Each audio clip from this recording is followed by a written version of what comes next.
ओम श्री विष्णवे नमः। हरे कृष्ण। आप सभी का दिन शुभ हो। आज वैशाख मास का 22वां दिन है और आज दिनांक है 4 मई और दिन है रविवार। आज वैशाख शुक्ल सप्तमी तिथि सुबह 7:18 तक रहेगी और बाद में अष्टमी तिथि प्रारंभ हो जाएगी। आज रवि पुष्य योग का बहुत ही शुभ योग बन रहा है और रवि पुष्य योग दोपहर 12:53 तक रहेगा।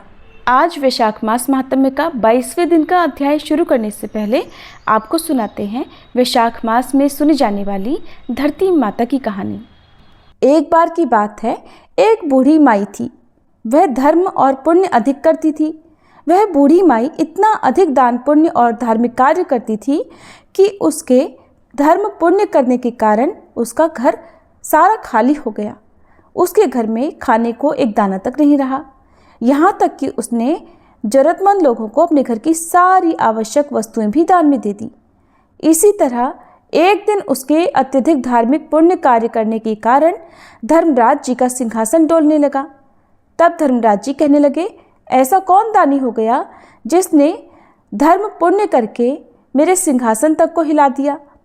इसके बाद धर्मराज जी कहने लगे, अगर यह दानी इसी प्रकार दान पुण्य करता रहेगा तब तो ये मेरे सिंहासन को ही छीन लेगा। उन्होंने अपने दूत से कहा कि तुम जाकर इस दानी का पता लगाओ। और फिर धर्मराज जी ने इस कार्य के लिए यमराज जी को भेज दिया। यमराज जी ने दानी का पता लगाते हुए धरती पर आकर एक कोढ़ी व्यक्ति का रूप धारण कर लिया। फिर वह कोढ़ी रूप धारण करके उसी गांव में आ गए जहां वह बूढ़ी माई रहा करती थी। अब वह कोढ़ी सारे दिन गांव में कपड़ा मांगते हुए घूमता रहा, लेकिन किसी ने भी उसे तन ढकने के लिए कपड़ा नहीं दिया।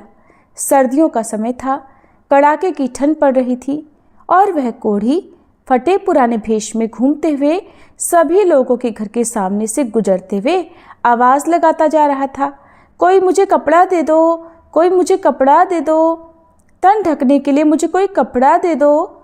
लेकिन किसी ने भी उसकी इस आवाज़ की, उसकी बात की, उसकी बुरी दशा की परवाह ही नहीं की। सारा दिन वह कोढ़ी गांव भर में ऐसा ही कहता हुआ घूमता रहा। अब रात का समय हो चला था। चारों ओर घना कोहरा छाया हुआ था और वह कोढ़ी इसी प्रकार सभी के दरवाजे पर जा जाकर आवाज़ लगाता रहा। अब रात का समय हुआ तो वह उसी बुढ़िया माई के घर के आगे खड़ा हो गया और उसने आवाज़ लगाई। बुढ़िया माई को कोढ़ी की आवाज़ सुनाई पड़ी तो वह अपनी बहू से कहने लगी कि बहू जल्दी उठो और जाकर देखो कि बाहर कौन है। मुझे तो ये किसी मंगते भिखारी की आवाज़ लगती है, शायद उसे सर्दी लग रही होगी। तुम बाहर जाकर देखो तो जरा और उससे पूछो कि उसे क्या चाहिए। तब बहू अपनी सास की बात सुनकर कहने लगी, माँ जी, अपने द्वार पर तो कोई ना कोई आता ही रहता है मांगने के लिए। आप ना तो दिन में चैन लेती हैं और ना ही हमें रात में सोने देती हैं। देखिए माँ जी, रात के 12 बज गए हैं और इस समय मैं तो बाहर नहीं जाऊंगी। आपको खुद तो नींद आती नहीं है और आप हमें भी नहीं सोने देती। इस तरह कहकर 3 बड़ी बहुओं ने बाहर जाकर देखने के लिए मना कर दिया। अब चौथे नंबर की बहू कहने लगी, माँ आप चिंता मत कीजिए, मैं जाकर देखती हूँ दरवाजे पर बाहर कौन है। और फिर छोटी बहू ने आकर बाहर देखा कि दरवाजे पर तो एक कोढ़ी बैठा हुआ है। उसने कोढ़ी से पूछा कि बाबा आपको क्या चाहिए। तब वह कोढ़ी रूप धारण किए हुए यमराज जी कहने लगे, मैं कोढ़ी हूँ, मुझे बहुत सर्दी लग रही है, कृपया आप मुझे ओढ़ने के लिए कोई वस्त्र दे दीजिए। और फिर वह बहू उनकी बात सुनकर घर के भीतर चली गई। जाकर उसने अपनी सास से सारी बात बताई। बहू की सारी बात सुनकर बूढ़ी माई कहने लगी, बहू तेरे पिताजी के ऊपर जो कंबल है वही कंबल ले जाकर उस कोढ़ी को दे दो। ये बात सुनते ही बहू कहने लगी, नहीं माँ जी, अगर मैंने ऐसा किया तो पिताजी ठंड से मर जाएंगे। बूढ़ी माई ने फिर से बहू से कहा, अच्छा ठीक है, फिर मेरे ऊपर जो गुदड़ी है ये तुम अपने पिताजी पर डाल दो और उनका कंबल उतार कर उस जरूरतमंद भिखारी को दे दो। हम तो फिर भी घर के भीतर हैं, दरवाज़ा बंद करके बैठे हैं, लेकिन उस बेचारे के पास तो कुछ भी नहीं है। इस एक कंबल को ओढ़ने से उसका सर्दी से थोड़ा तो बचाव होगा। इसके बाद बहू अपनी सास की बात को मानते हुए कंबल लेकर गई और बाहर द्वार पर बैठे उस भिखारी कोढ़ी को दे दिया। वह भिखारी उस कंबल को लेकर उस द्वार से उठकर वहाँ से चल पड़ा। इसके बाद वह कोढ़ी भिखारी वेश बनाए हुए यमराज जी अपने वास्तविक रूप में आकर धर्मराज जी के पास आकर कहने लगे, महाराज ये लीजिए ये कंबल।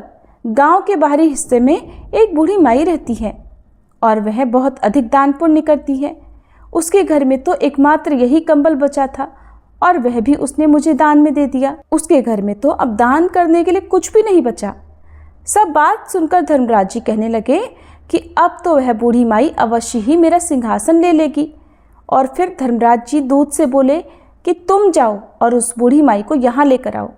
अब वह दूत धर्मराज जी की आज्ञा का पालन करते हुए बूढ़ी माई को लेने धरती पर आए और उसे साथ लेकर चले गए। बूढ़ी माई ने वहाँ पहुँचकर जैसे ही अपना पहला कदम उठाया रखने के लिए तो नीचे पानी था। उसे पैर रखने के लिए धरती तक नहीं मिली।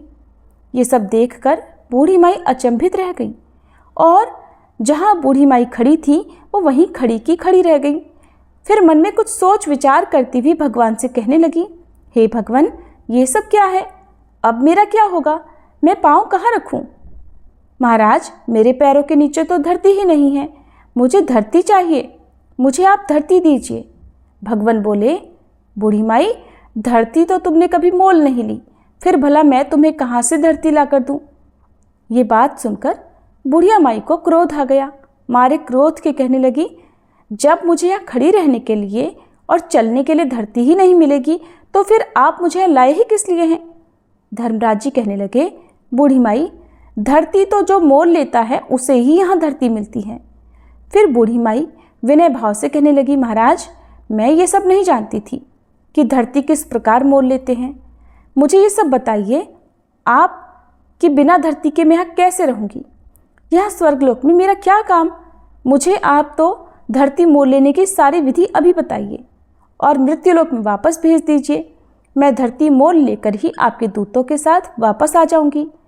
अगर मेरे बेटे बहू ने मेरे शरीर को जला दिया तो फिर मेरे लिए धरती मोल कौन लेगा और कौन धरती माँ की कहानी सुनेगा?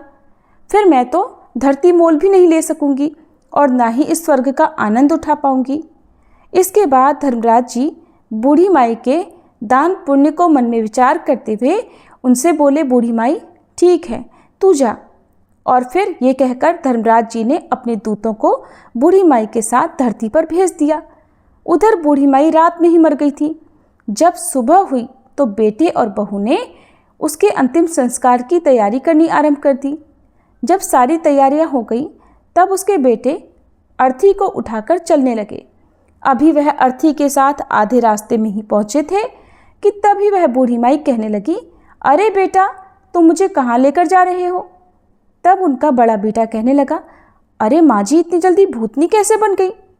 बूढ़ी माई कहने लगी, नहीं बेटा मैं तो तेरी माँ हूँ, मैं तो 7 दिनों के लिए यहाँ वापस आई हूँ और ठीक 8वें दिन मैं यहाँ से वापस चली जाऊँगी। मुझे धर्मराज जी ने यहाँ भेजा है और धर्म पुण्य तो मैंने बहुत किए, लेकिन धरती माता की मैंने कभी कहानी नहीं सुनी। मैंने धरती मोल नहीं ली, इसलिए मुझे वहाँ धरती भी नहीं मिली। मैं जहाँ भी पैर रखती वहाँ पानी ही पानी हो जाता। फिर मेरे प्रार्थना करने पर धर्मराज जी ने मुझे यहाँ धरती माता की 7 दिन कहानी सुनने के लिए भेजा है। बेटा ब्राह्मण को बुलाकर आज के दिन से ही मुझे धरती माता की कहानी सुनाना शुरू कर दो। 7 दिन कहानी सुनकर उद्यापन करके 8वें दिन मैं वापस वहीं चली जाऊंगी और फिर दोबारा लौटकर कभी नहीं आऊंगी। बूढ़ी माई के बेटे ने ये सारी बातें सुनी तो सारे के सारे बेटे असमंजस में पड़ गए। तभी एक बुजुर्ग पंडित कहने लगा कि बेटा तुम्हारी माँ भगवान के दरबार में जाकर आई है और अपनी काया में फिर से आ गई है और ये सब सच सच कह रही है। भगवान ने ही इसे यहाँ भेजा होगा। इसे अभी घर ले जाओ, जलाओ मत। बुजुर्ग पंडित की बात सुनकर सारे बेटे समझ गए और फिर सभी लोग बूढ़ी माई को लेकर घर वापस आ गए। बुढ़िया माई के प्रति घर में प्रीति रखने वाले लोगों की भीड़ इकट्ठी हुई थी। वहाँ औरतें भजन गा रही थी। जब बहुओं ने ये देखा कि बूढ़ी माई को वापस ले आए तब बहुएं आपस में कहने लगी, अम्मा नहीं मरेंगी, ये तो हमें मारकर ही दम लेंगी। घर में इसने झाड़ू लगा दी है, सुई तक भी इसने घर में नहीं छोड़ी, यहाँ तक कि घर में चुटकी भर नमक तक नहीं छोड़ा, और फिर ये वापस आ गई है। बहू की ये सारी बात सुनकर बूढ़ी माई कहने लगी, बेटा मैं तो किसी को नहीं मार रही, तुम सब ने मुझे नहला तो दिया, अब ब्राह्मणी को बुलाकर उससे मुझे धरती माता की कहानी भी सुनवा दो। 7 दिन में ये कहानी नियमित सुनूंगी, और अगर मुझे धरती मिल जाएगी तो बेटा मैं फिर यहाँ से वापस चली जाऊंगी। और फिर उसके बेटे बहू ने 6 दिनों तक बूढ़ी माई को लगातार ब्राह्मणी को घर में बुलवाकर कहानी सुनवाई। 7वें दिन पानी का भरा हुआ एक लोटा रोली मौली, 5 रुपए, 1.25 नाल का धागा, गुड़ की डली लेकर बूढ़ी माई अपनी बहू से कहने लगी, चलो बेटा तुम सब मेरे साथ पीपल के नीचे चलो, वहाँ चलकर हम सब बैठकर धरती माता की कहानी सुनेंगे। आज मुझे मेरे इस व्रत का उद्यापन करना है, तुम सब भी चलो, तुम सब भी इस कथा को सुनना, जिससे तुम में ये सारी पीड़ा ना देखनी पड़े। और फिर वह बूढ़ी माई अपनी सभी बहुओं और ब्राह्मणी को लेकर पीपल के पेड़ के नीचे पहुँच गई। वहाँ बैठकर ब्राह्मणी ने धरती माता की कहानी कही और बुढ़िया माई और सभी लोगों ने कहानी सुनी। कहानी की हुंकार दिए धरती माता की कहानी कहने के बाद 1.25 नाल का धागा, 5 रुपए और गुड़ की डली लेकर उस पीपल के पेड़ की जड़ में दबा दिया। फिर बूढ़ी माई हाथ जोड़कर बोली, लो धरती माँ, इसे स्वीकार करो। धरती माता, अब मैंने तुम्हें मोल ले लिया है, मेरे सभी पाप अब तुम समेट लो। अब मुझे आगे धरती मिलनी चाहिए, मुझे फिर यहाँ ना आना पड़े। इस प्रकार से बूढ़ी माई ने 7 दिनों तक धरती माता की कहानी सुनकर उद्यापन कर दिया। बूढ़ी माई की बहुओं ने एक दिन धरती माता की कहानी सुनकर उद्यापन कर दिया। इस तरह बूढ़ी माई ने धरती माता की कहानी कही, उसका व्रत किया और स्वयं उद्यापन भी किया और बहू से भी उद्यापन करवाया। फिर जब सभी घर में लौटे तो बूढ़ी माई अपनी बहू से कहने लगी, बेटा आज मेरा यहाँ आखिरी दिन है, आज तो मुझे सभी प्रकार का भोजन करा दो, मैं चली जाऊंगी और फिर दोबारा लौटकर कभी नहीं आऊंगी। तब बहुएं उससे कहने लगी, माँ जी क्या खिलाएं और कहाँ से लाएं, घर में तो तुमने कुछ छोड़ा ही नहीं। तब बड़ी बहू उन सभी को कहने लगी, कोई बात नहीं, तुम इतना कड़वा मत बोलो, मैं कुछ न कुछ प्रबंध कर लूँगी, मैं अभी पड़ोस में जाकर आती हूँ, माँ के करने के लायक भोजन तो मिल ही जाएगा। ऐसा बोलकर बड़ी बहू अपने अड़ोस पड़ोस के घरों में जाकर किसी से कुछ मांगती तो किसी से कुछ। इस प्रकार उसने अपनी सास के लिए सभी प्रकार का भोजन तैयार किया और फिर सास को जिमा दिया। तो बूढ़ी माई अपने बेटे बहू से बोली कि बेटा तुम सब भी भोजन जीम लो, और फिर सभी ने थोड़ा थोड़ा भोजन कर लिया। तब बूढ़ी माई उन सब से फिर से कहने लगी, बेटा मैं कल सुबह 4 बजे यहाँ से चली जाऊँगी और अब यहाँ कभी नहीं आऊँगी, आज यहाँ मेरा अंतिम दिन है, अब 12 बज गए हैं, तुम सब भी जाकर सो जाओ। बेटों के मना करने के बाद भी उन सभी को बूढ़ी माई ने नींद लेने के लिए भेज दिया। सभी अपने अपने कमरों में जाकर सो गए। अब अपने निर्धारित समय पर भगवान का विमान आया और बूढ़ी माई को लेकर चला गया। आगे जाने पर वहाँ बूढ़ी माई को अब धरती मिल गई थी। अब बूढ़ी माई भगवान से कहने लगी, हे भगवान, अब आप मेरी एक और इच्छा पूर्ण करो। तब भगवान कहने लगे, तुम्हारी अब कौन सी इच्छा पूरी करूं? तो वह बोली कि मेरे घर में मैं कुछ भी छोड़कर नहीं आई हूँ, मैंने तो सब कुछ दान में दे दिया, यहाँ तक कि मैंने गुड़, चाय, नमक ये तक घर में नहीं छोड़ा, और अब मेरे मरने के बाद मेरे बेटा बहू मेरा विधि विधान कैसे पूरा करेंगे? जो मैंने अब तक दान धर्म किया उसे 4 गुना करके आप लौटा दीजिए। तब भगवान बोले, ठीक है, मैंने दिया, तेरा किया हुआ दान धर्म तेरे बेटे बहू को 4 गुना करके मैंने उन्हें सब कुछ लौटा दिया। बूढ़ी माई अब तेरे घर में हर चीज़ की मौज होगी। उधर बूढ़ी माई के घर में जब सुबह हुई तो छोटी बहू उठाकर सभी को कहने लगी, उठ जाओ, चाय पी लो। माँ जी को तो आपने रात में खूब भोजन कराया है, वो तो इतनी जल्दी उठेंगी नहीं। ऐसा कहकर वह जेठानी के पास जाकर बोली कि जाकर संभालो अपनी सास को, तुम उनकी लाडली बहू हो ना, वो तो अकड़ के सोई हैं और अब उठती ही नहीं। तब बड़ी बहू उससे कहने लगी कि अकड़ के तो क्या सोई होंगी, उनके बताए अनुसार 7 दिन बीत चुके हैं, आज तो 8वां दिन है, सासू तो गई होंगी। और फिर छोटी बहू कहने लगी कि जाकर संभालो अपनी सास को। बड़ी बहू ने जल्दी जल्दी आकर सास को देखा और फिर वह दौड़ती हुई अपने पति के पास जाकर बोली, आप क्या चाय पी रहे हैं? माँ तो गई, माँ को संभाल लो, उन्हें आंगन में लाकर सुला दो। जब बूढ़ी माई को लाकर आंगन में सुला दिया गया तब सबसे छोटी बहू कहने लगी, मैंने सदा आप सबकी सुनी है, मैंने आपकी हर बात मानी है, आज आप सब मेरी बात सुनो। तब सभी कहने लगे, बताओ। तो वह कहने लगी कि इस लोटे में भरे हुए पानी से सासू माँ को छींटे लगा दो, नहलाई धुलाई तो पहले से ही है, अगर आप लोग रोए तो ये फिर वापस आ जाएंगी, इन्हें पानी का छींटा देकर उठाकर ले जाओ। तुम 4 भाई बहुत हो, 5वें की कोई ज़रूरत नहीं है, और उठाकर ले जाओ यहाँ से फटाफट और इनका अंतिम संस्कार करके आ जाओ, जिससे इनकी गति हो जाए। तब सारे भाई आपस में बात करने लगे कि पहले भी हम लोगों को इकट्ठा करके शर्मिंदा हो चुके हैं, अब बिना देर किए इनका कहना मान लेते हैं। ऐसा विचार करके सभी भाइयों ने बूढ़ी माई को उठाया और चल दिए उनका अंतिम संस्कार करने शमशान की ओर।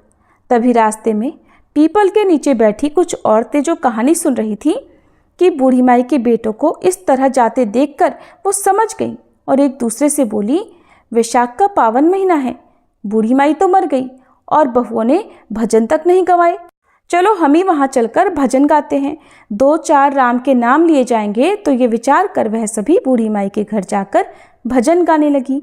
उधर बेटों ने बूढ़ी माई का अंतिम संस्कार कर दिया और अब वह घर की ओर आने लगे। उन्हें आता हुआ देखकर भजन गाने वाली औरतें बूढ़ी माई की बहुओं से कहने लगी, बहुओं जाओ और दरी लेकर आओ और यहाँ दरी बिछा दो। तब बहू कहने लगी, मरे न मराए बूढ़ी माई, उसे दाग देकर जब हमारे घर वाले आएंगे तभी हम दरी बिछाएंगी। तब वह भजन गाने वाली औरतें कहने लगी, लो आ गए सभी लोग, अब तो दरी बिछा दो। फिर दरी बिछाई गई। भजन गाने वाली औरतों ने खूब भजन गाए और भजन गाने के बाद वे अपने अपने घर को चली गईं। अब दरी पर बैठे हुए बूढ़ी माई के बेटे एक दूसरे का मुंह ताकने लगे और कहने लगे कि अब क्या करें और क्या नहीं करें, कहाँ से चाय पानी का प्रबंध करें। माँ तो गई और घर में कुछ भी नहीं छोड़ा। अब अड़ोसी पड़ोसी भी आपस में चर्चा करने लगे, चलो भाई आज तो बूढ़ी माई के परिवार को चाय पानी पिला कर आएं, उनको रोटी पानी खिलाएं, आज ही उनकी माँ मरी है, अब की बार तो वह मर ही गई है, आज तो खिला पिला आते हैं, कल से अपना अपने आप देख लेंगे। तब उनमें से एक आदमी बोला, ठीक है, आज मैं जाता हूँ उसके घर और उन्हें चाय भी देकर आता हूँ और उनका हालचाल भी पूछ कर आऊँगा। और फिर उस पड़ोसी ने अपनी पत्नी से चाय बनवाई। फिर चाय लेकर वह बूढ़ी माई के घर की ओर चल पड़ा। उधर बूढ़ी माई के बेटे की बड़ी बहू अपने परिवारजनों को चिंतामग्न देखकर घर के भीतर गई और फिर जैसे ही उसने बूढ़ी माई का संदूक खोला तो उसमें तो नोटों की गड्डियाँ देखी, वो दंग रह गई। रसोई में गई तो वहाँ आटे के बोरे, गुड़, खांड के कट्टे भरे हुए मिले। उसे नमक, मिर्च और सारे मसाले, सब सब्जियां मिली, यहाँ तक कि रसोई में सारी सामग्रियां भरी हुई थी। ये देखकर वो तो बहुत खुश हुई, सोचने लगी कि माँ अपने बेटे पोतों के लिए बड़ा दान धर्म करती थी, अपने घर में तो वह धन माँ वापस देकर गई हैं। ये सोचकर वह खुशी खुशी बाहर आई और अपने पति से बोली, सुनो एक बार आप अंदर तो आओ। उसका पति बोला, अभी अभी तो माँ को दाग देकर आए हैं, किसी के घर कैसे जाएं, किसी से क्या मांगे और क्या करें, अरे थोड़ी देर तो शांति रखो। तब वह बहू बोली कि आप एक बार अपने घर के अंदर आइए, बाहर कहीं जाने की जरूरत नहीं। ये सुनकर वह अंदर गया और अपनी पत्नी के कहे अनुसार उसने संदूक खोलकर देखा कि माँ की संदूक में तो नोटों की गड्डियाँ भरी हैं। फिर वह बोली कि अब आप रसोई घर में चलिए। वह रसोई में गया तो वहाँ पूरी सामग्री से भरी हुई रसोई को देखकर अपनी पत्नी से बोला कि माँ तो हमें बहुत सारा धन देकर गई है। और फिर वे दोनों बाहर आए और दरी पर बैठ गए। थोड़ी देर के बाद बड़ी बहू अपनी देवरानियों से बोली, उठो और चूल्हे पर चाय चढ़ाओ, चावल चढ़ाओ और रोटी सब्जी बनाओ, कांधियों को जिमाओ, हमारे घर में सब कुछ है, तुम अंदर जाओ और जाकर सारा इंतज़ाम करो। ये सुनकर सभी बहुएं अपने अपने कमरों में गईं। सभी ने अपने अपने संदूक खोले तो बड़ी बहू के संदूक में 4 गुना धन मिला, बाकी सबके संदूक में थोड़ा थोड़ा, और सबसे छोटी बहू के जैसा था वैसा ही रह गया, क्योंकि उसने बूढ़ी माई की कभी सेवा तो नहीं की थी। जब वह पड़ोसी चाय तैयार करके उनके घर में पहुंचा तो देखने लगा कि चूल्हे में तो उनके घर आग जल रही है, कहीं सब्जी, कहीं चाय, कहीं रोटी तो कहीं दाल पक रही है। ये देखकर पड़ोसी विचार मगन हो गया और सोचने लगा, इनका तो सब काम बड़े ठाठ से चल रहा है। फिर वह बूढ़ी माई के बेटों से बोला, चाय लेकर आया हूँ, आप सब चाय पी लो। तब बूढ़ी माई का बेटा बोला, ठीक है, चाय तो दे दो, परंतु रोटी मत लाना। हमारे लिए रोटी हमारे घर में हम अपने आप बना लेंगे। हमारी माँ हमें सब कुछ देकर गई है। उसने हमारे लिए ही दान पुण्य किया था, वो फिर हमें सब कुछ देकर गई है। हे धरती माता, जैसे आपने बूढ़ी माई का अगला और पिछला सुधार किया, वैसा ही सबका सुधार करना। जैसे बूढ़ी माई को धरती मिली, वैसे ही धरती माता सबको मिले। सभी प्रेम से बोलिए, धरती माता की जय। आज सुनिए वैशाख मास महात्म्य में आगे का वृतांत। जैमिनी जी कहते हैं, ब्राह्मण की बात सुनकर शबर ने अविनाशी भगवान विष्णु का ध्यान करते हुए कहा, हे विप्रवर, हमने पहले से भी ये समाचार सुन रखा है कि इस तीर्थ में राजा इंद्रद्युम्न निवास करेंगे। चलिए पर्वत के ऊपर की भूमि पर चलते हैं। ऐसा कहकर शबर ब्राह्मण को उसी मार्ग से घने वन में ले गया। ऊपर ऊपर चढ़कर पत्थरों के कारण ऊंची नीची भूमि पर एक एक मनुष्य के चलने योग्य ही रास्ता था, और वह भी कांटों से भरा होने के कारण बहुत दुर्गम हो रहा था, और वहां प्रायः अंधकार ही अंधकार रहता था। शबर वाणी द्वारा बोल बोलकर ब्राह्मण को रास्ता बताता जा रहा था। इस प्रकार 4 घड़ी तक चलकर वे दोनों रोहिणी कुंड के तट पर जा पहुंचे। उसे देखकर शबर ने कहा, हे ब्राह्मण, ये रोहिणी नामक कुंड है, जो समस्त जलों की उत्पत्ति का कारणभूत महातीर्थ है। यहाँ स्नान करके मनुष्य वैकुंठ धाम में जाता है। इसके पूर्व भाग में ये महान कल्पवट है, जिसकी छाया में जाकर मनुष्य ब्रह्म हत्या का भी नाश कर देता है। इन दोनों के बीच में जो कुंज है, उसमें वेदांत प्रतिपादन साक्षात भगवान जगन्नाथ जी विराजमान हैं। इनका अब आप दर्शन कर लीजिए। दर्शन करके सभी पाप राशि का विनाश कर डालिए, और इसके बाद मैं भवसागर में पड़ा हूँ, इस शोक और चिंता को सदा के लिए त्याग दीजिए। तब विद्वान ब्राह्मण विद्यापति ने प्रसन्न होकर उस कुंड में स्नान किया, और दूर से ही मन, वाणी और मस्तक द्वारा भगवान को प्रणाम करके प्रसन्न मन से उनकी स्तुति की कि हे प्रभु, आप प्रकृति और पुरुष से सर्वथा अतीत पुरुषोत्तम हैं, सर्वव्यापी और परात्पर हैं। इस चराचर जगत को तरह तरह की अवस्थाओं में बदलने वाले आप ही हैं, जिनके चरण कमलों के संयोग से सर्व तीर्थमयी गंगा सब लोगों को पवित्र करती हैं। उन परम पावन भगवान श्री हरि को नमस्कार है, जिनके अंशभूत आनंद को पाकर संपूर्ण विश्व के प्राणी आनंदमय होकर जीवन धारण करते हैं। समस्त पापों से रहित उन ब्रह्म स्वरूप श्री विष्णु को नमस्कार है। प्रभु, आप निर्मल स्वरूप, कल्याण रूप, सब प्रकार की आसक्तियों से रहित और विश्व साक्षी हैं। आपको नमस्कार है। आपके असंख्य चरण, नेत्र, मस्तक, मुख और भुजाएं हैं। आप सबको जीतने वाले हैं। सभी जीव आपके स्वरूप हैं। आप सर्वरूपी परमात्मा को नमस्कार है। भगवान, इस असार संसार में चक्कर लगाने के कारण मैं रोग और शोकों से बहुत पीड़ित हो गया हूँ, और आपके युगल चरणारविंदों की शरण में आया हूँ। आप इस सांसारिक दुख समुदाय से कृपया मेरा उद्धार कीजिए। प्रणव रूपी देवेश्वर भगवान विष्णु की इस प्रकार स्तुति करके उनके चरणों में मस्तक झुकाकर विद्यापति ब्राह्मण भगवान श्री विष्णु के आगे प्रणव मंत्र का जप करने लगे। जप के अंत में शबर ने कहा, हे द्विजश्रेष्ठ, इस समय आप भगवान का दर्शन पाकर कृतार्थ हो गए। दिन बीत गया और आप थके मांदे और भूखे प्यासे भी हैं, इसलिए चलिए अब घर चलते हैं। इस घोर वन में हिंसक जंतुओं का निवास है, इसलिए हमारा यहाँ ठहरना उचित नहीं है। जब तक सूर्य की किरणों का प्रकाश है, तब तक ही हम लोग अपने घर पहुँच जाएं। ऐसा कहकर ब्राह्मण के साथ शबर बड़ी तेजी से आश्रम को लौटा। ब्राह्मण भी आनंद सागर भगवान जगन्नाथ के ध्यान में डूबे हुए थे, इसलिए उन्हें भूख, प्यास और थकावट से मिलने वाले दुखों का भान ही नहीं हुआ। भगवत चिंतन में संलग्न होने से शरीर में उनकी आस्था ही नहीं रह गई थी। वे शरीर स्थिति से ऊपर उठ चुके थे, इसलिए कंटक राशि अर्थात कांटों से भरे हुए पत्थरों के ऊंचे नीचे दुर्गम रास्ते में चलते हुए भी उन्हें बिल्कुल कष्ट नहीं हो रहा था। घर पहुंचने पर शबर ने ब्राह्मण अतिथि को तरह तरह के पवित्र दिव्य पदार्थ देकर भली भांति उनका पूजन किया। इसके बाद शबर के दिए हुए राजोचित उपचारों से पूरी तरह तृप्त होकर ब्राह्मण को बड़ा विस्मय हुआ। उन्होंने चकित होकर कहा, साधो, तुमने मेरे सत्कार के लिए ये जो अलौकिक वस्तुएं समर्पित की हैं, उनका दर्शन तो राजाओं ने भी नहीं किया है।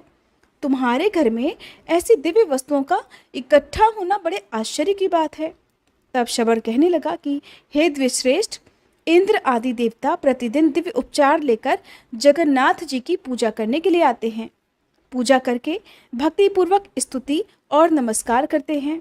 फिर गीत, वाद्य और नृत्य के द्वारा भगवान को संतुष्ट करके अपने अपने स्थान को लौट जाते हैं। ये सब दिव्य पदार्थ जगन्नाथ जी के प्रसाद हैं जो मैंने आपको अर्पित किए हैं। भगवान के इस प्रसाद को ग्रहण करके हम लोगों के रोग और बुढ़ापे का नाश हो गया है।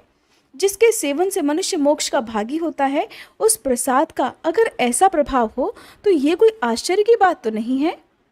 भगवत प्रसाद का ये दुर्लभ प्रभाव सुनकर ब्राह्मण के शरीर में रोमांच आया। आनंद के आंसुओं से उनकी आंखें बंद हो गई और उन्होंने अपने आप को धन्य मानते हुए कहा, अहो, ये शबर कुल में उत्पन्न मनुष्य हर दिन अविनाशी परमात्मा का दर्शन करता है और उनके प्रसाद स्वरूप दिव्य भोग का उपभोग करता है। इस पृथ्वी पर चराचर जगत में इसके समान भाग्यवान तो दूसरा कोई है ही नहीं। इसके साथ मित्रता करके मैं भी अब इसी वन में निवास करूंगा। इस प्रकार बहुत देर तक विचार करके भगवान श्री विष्णु में मन लगाए रहने वाले उस ब्राह्मण ने शबर से कहा, अगर मुझ पर तुम्हारा अनुग्रह हो तो मैं भी तुम्हारे साथ मित्रता करूंगा। ये मेरे मन का महान निश्चय है और बड़े भाग्य से मेरी तुमसे मित्रता हुई है, तुमसे मेरा समागम हुआ है। अब तुम्हारे प्रसाद से मैं 2 स्तर भवसागर को पार कर जाऊंगा। वैष्णव के साथ मित्रता होना दुखमय संसार से पार करने वाला है। इसी को इस असार संसार सागर में सार वस्तु बताकर साधु पुरुष सदा इसकी सराहना किया करते हैं। तुम जैसे मित्र के साथ से कमल के समान नेत्रों वाले शंख चक्र गदाधारी भगवान विष्णु का फिर से मुझे दर्शन हो सकेगा। सखे, मेरे लौट जाने पर राजा इंद्रद्युम्न भगवान की आराधना करने के लिए यहीं आकर निवास करेंगे। उनकी इच्छा है यहाँ एक विशाल मंदिर बनवाएं जो भगवान को प्रिय है। जगन्नाथ जी की पूजा के लिए सहस्त्रों उपचारों का मैं प्रबंध करूंगा, ये उनकी महाप्रतिज्ञा है। सुनकर शबर ने कहा, हे सखे, ये भी पुरातन काल से वैसी ही बात प्रसिद्ध है जैसी कि आपने इंद्रद्युम्न के आगमन के बारे में कही है। केवल इतनी ही बात होगी कि राजा यहाँ नील माधव का दर्शन नहीं कर सकेंगे। भगवान ने यमराज से एक प्रतिज्ञा की है और उसके अनुसार वे शीघ्र ही स्वर्णमयी बालू में छुपकर अदृश्य हो जाएंगे। आपने महान सौभाग्य के फल से भगवान का प्रत्यक्ष दर्शन कर लिया है। इंद्रद्युम्न के आने पर निश्चय ही वे आंखों से ओझल हो जाएंगे, परंतु ये बात आपको राजा के सामने नहीं कहनी चाहिए। राजा जब यहाँ आकर भगवान को नहीं देखेंगे और अन्न जल त्याग कर मरने को तैयार हो जाएंगे, तब स्वप्न में उन्हें भगवान गदाधर का दर्शन होगा और उन्हीं की आज्ञा से वे भगवान की काष्ठमयी अर्थात लकड़ियों की 4 मूर्तियों को श्री ब्रह्मा जी के द्वारा स्थापित कराकर भक्तिपूर्वक उनकी पूजा करेंगे। इस प्रकार परस्पर पुण्यमयी चर्चा करके वे दोनों सुंदर स्थान में पल्लव बिछी हुई शैया पर सो गए। सवेरा होने पर दोनों ने तीर्थराज समुद्र के जल में विधिपूर्वक स्नान किया और भगवान माधव को प्रणाम करके राजा के रहने योग्य उत्तम स्थान का निश्चय करके फिर वे दोनों लौट आए। इसके बाद अपने मित्र से विदा लेकर ब्राह्मण रथ पर आरूढ़ होकर जिस प्रकार से आए थे उसी प्रकार से अवंतीपुर को चले गए। इधर रथ पर बैठे हुए विद्यापति ब्राह्मण ने ये सोचा कि मैंने जो भगवान नीलमाधव का दर्शन कर लिया उससे मेरा कर्तव्य तो पूरा हो गया। अब श्री पुरुषोत्तम क्षेत्र की परिक्रमा करके शीघ्र ही यहाँ से लौटूं। ऐसा निश्चय करके वे नाना प्रकार के वृक्षों से भरे हुए क्षेत्र और वन को देखते हुए उस समय उस पुरुषोत्तम तीर्थ की परिक्रमा करने लगे। परिक्रमा पूरी करके भगवान का ध्यान करते हुए बिना कुछ खाए पिए चले और शाम होते होते अवंतीपुर में पहुंच गए। दूतों ने महाराज को उनके लौटने का शुभ समाचार सुनाया।